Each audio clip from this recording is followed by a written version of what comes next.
6월 25일은 세계 백반증의 날 월드 비틸리고 데이이다. 백반증에 대한 이해를 높이고 백반증을 앓는 사람을 격려하기 위해 지정됐다. 백반증은 팝의 황제 마이클 잭슨이 앓았던 피부병으로 잘 알려져 있다. 1980년대 갑자기 하얘진 그의 피부를 두고 표백약품을 썼다거나 피부 박피술로 얼굴을 희게 바꿨다는 등 근거 없는 루머가 퍼지기도 했다. 마이클 잭슨은 광고 촬영 중 화상으로 백반증 증상이 심해지자 치료보다 정상적인 검은 피부를 흰색으로 탈색하는 선택을 한 것으로 알려진다. 백반증은 색소를 만드는 멜라닌 세포가 파괴돼 다양한 크기와 형태의 백색 반점과 백모중 모발 탈색이 특징적으로 나타나는 피부질환이다. 전 세계에서 0.52%의 인구가 앓고 있으며 절반가량은 20세 이전에 발생한다.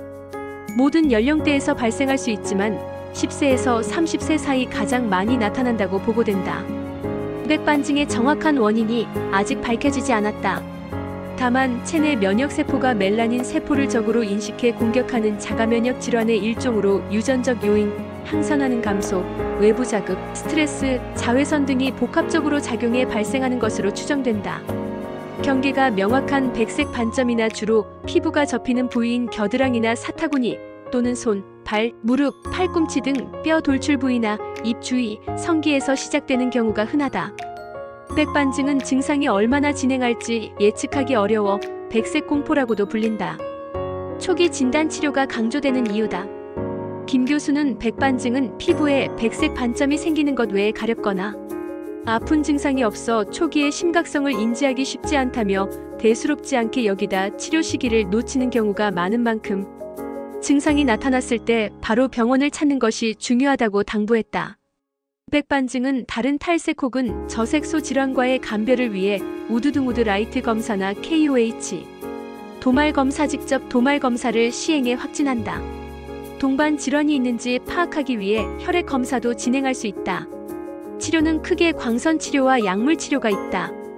병변이 국소적인 경우 스테로이드나 칼시뉴린억 제제 프로토픽, 엘리델, 연고 등으로 면역염증 반응을 조절하며 엑시머 레이저로 멜라닌 세포를 자극하는 치료가 효과적이다.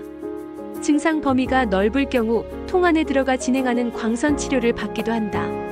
손과 발 등 치료 반응이 떨어지거나 급격히 퍼지는 백반증이 있다면 신약 치료를 고려해 볼 수 있다.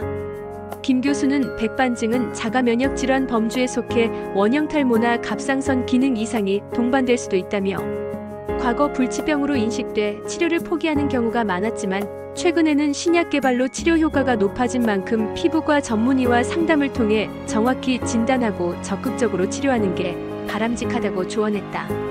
백반증일 땐 평상시 생활 관리에도 신경 써야 한다.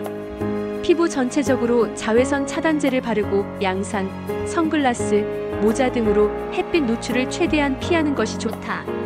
마이클 잭슨도 햇빛으로 인한 백반증의 악화를 막기 위해 항상 모자, 양산, 장갑, 선글라스를 썼다.